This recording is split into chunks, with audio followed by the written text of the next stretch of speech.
Assalamualaikum warahmatullahi ta'ala wabarakatuh. Bismillah, walhamdulillah, al-khairu wa syarru bimasyiatillah. Wassalatu wassalamu ala rasulillah, sayyidina wa habibina wa syafi'ina wa qurrati a'yunina Muhammadin ibni Abdillah wa ala alihi wa sahbihi wa mawalah wala haula wala quwata illa billah. Amma ba'd. Yang kami hormati para pemirsa, wabil khusus guru kita semua, Buya Yahya beserta istri dan keluarga beliau, kita doakan matta'anallah bituli hayatihim. Semoga Allah memanjangkan umur beliau, memberikan kepada beliau rizki yang halal, thayyiban, mubarakan fiha ala kulli hal, dan selalu Allah menjadikan beliau perantara antara kita dengan baginda Nabi Muhammad sallallahu alaihi wasallam.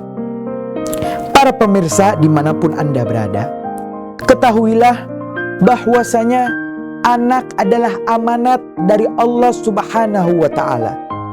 Seorang anak adalah sesuatu yang Allah titipkan kepada para orang tua untuk dididik dengan pendidikan yang sebenar-benarnya. Intinya, para pemirsa, anak adalah amanat dari Allah subhanahu wa ta'ala yang harus kita jaga. Rasulullah sallallahu alaihi wasallam, beliau pernah bersabda, kata beliau, kullu maulud yulad 'alal fitrah. Kata Rasulullah, kullu maulud, setiap bayi yulad dilahirkan ke dunia ini, yulad 'alal fitrah, dilahirkan dalam keadaan suci. Fa innama, hanya saja kata baginda Nabi, abawahu, tergantung kedua orang tuanya, yuhawidanihi, yang menjadikan si anak beragama Yahudi, au yunassiranihi, atau menjadikan si anak beragama Nasrani, au yumajjisanihi, atau menjadikan si anak seorang penyembah api, agama Majusi. Maka para pemirsa dimanapun Anda berada, dari hadis ini telah jelas bahwasanya anak itu tergantung daripada kesolehan kedua orang tuanya. Alkisah para pemirsa, pada suatu hari jauh di negeri Arab sana, di sebuah negara yaitu negara Turkmenistan yang beribu kotakan kota Maru. Di situ para pemirsa, hiduplah seorang hakim yang bernama Nuh bin Maryam. Nuh bin Maryam hidup dengan seorang putri, yang putri ini terkenal akan kecantikannya. Hingga pada suatu hari tersadarlah sang ayah Nuh bin Maryam dengan kedewasaan daripada sang putri yang cantik jelita tersebut. Sang ayah dalam hati berkata, ya Allah, anakku ini sudah pantas untuk dinikahkan. Mungkin sebaiknya aku sebagai ayah yang baik mulai memilih pasangan untuk putriku ini. Maka singkat cerita para pemirsa, Nuh bin Maryam sang ayah membuka satu sayembara yang diumumkan kepada seluruh ibu kota Maru. Hingga tidak lama dari situ datanglah seorang pangeran yang sukses, ganteng, kaya raya untuk melamar putri sang hakim tersebut. Tetapi apa jawaban sang putri? Sang putri menolak mentah-mentah pangeran tersebut. Tidak lama datanglah pangeran satu lagi, ditolak lagi sama sang putri. Datang lagi orang kaya selanjutnya, ditolak lagi sama sang putri. Melihat kejadian ini, sang ayah pun mulai pusing. Ia mulai stres. Dalam hatinya, dalam benaknya ia berkata, mengapa putriku tidak mau menikah dengan orang yang sudah jelas keturunannya, kualitasnya jelas? Ternyata ayah ini dengan seraya menghibur diri ia keluar dari rumahnya. Jalan-jalan hingga masuklah ke satu kebun yang di situ adalah kebun anggur. Kebun anggur ini adalah milik Nuh bin Maryam. Masuklah dan bersandarlah beliau di bawah satu pohon. Di situ padang rumput hijau, ada air gemericik berbunyian. Lagi tiba-tiba istirahat, tiba-tiba dari jauh ada seseorang berkulit hitam lewat di depan sang ayah tersebut. Karena kenal dengan orang tersebut, dipanggillah dari jauh, "Ya Mubarak, ta'al, wahai Mubarak, kemari." Maka datanglah budak hitam ini yang konon dari India. "Ada apa wahai tuanku?" "Iya Mubarak, aku ini lagi pusing kepalaku. Aku lagi stres. Maka tolonglah engkau petikan untukku buah anggur yang paling manis dari kebun anggurku ini." Tiba-tiba para pemirsa, Mubarak ini dia hilang sesaat, kemudian datang lagi beberapa waktu kemudian. Seraya membawa gumpalan buah anggur, diberikan kepada tuannya dan dicicipi oleh sang ayah Nuh bin Maryam. Ternyata rasanya asam kecut.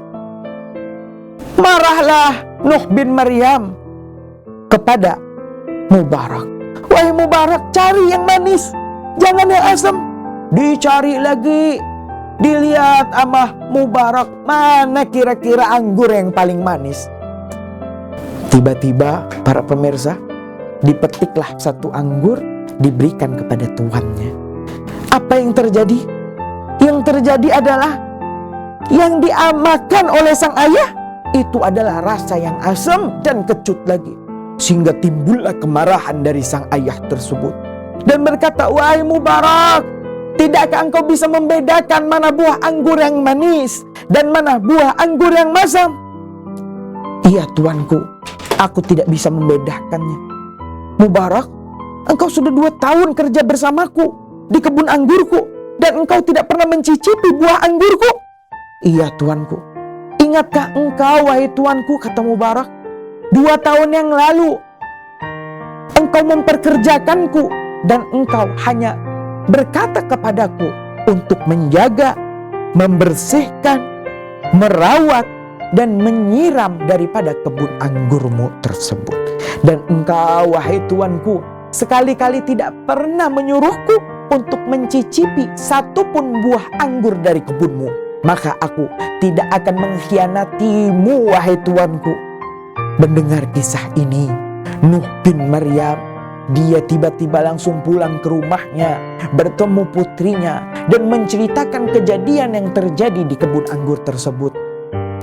Berkatalah sang putri, tiba-tiba mendengar kisah dari sang ayah.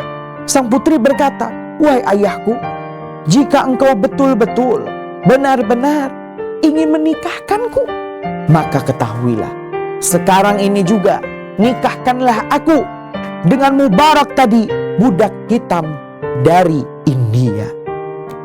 Itulah tadi, singkat cerita, terjadilah akad pernikahan yang besar. Selang 1 tahun kemudian, lahirlah dari pasangan Mubarak dan putri Nuh bin Maryam tadi, yang namanya hingga saat ini terkenal dalam ilmu tasawuf.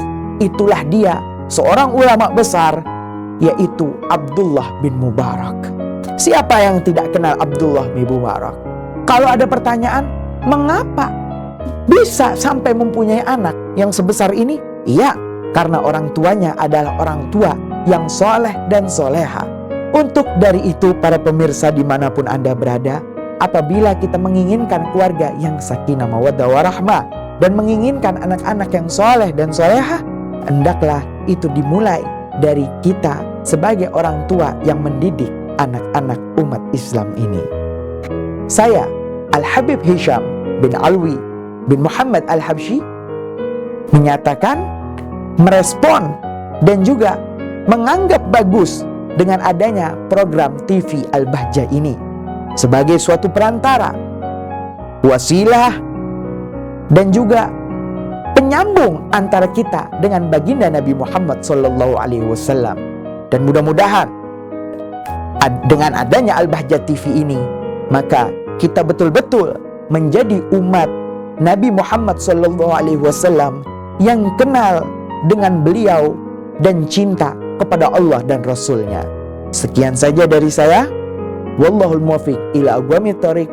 Wassalamualaikum warahmatullahi taala wabarakatuh.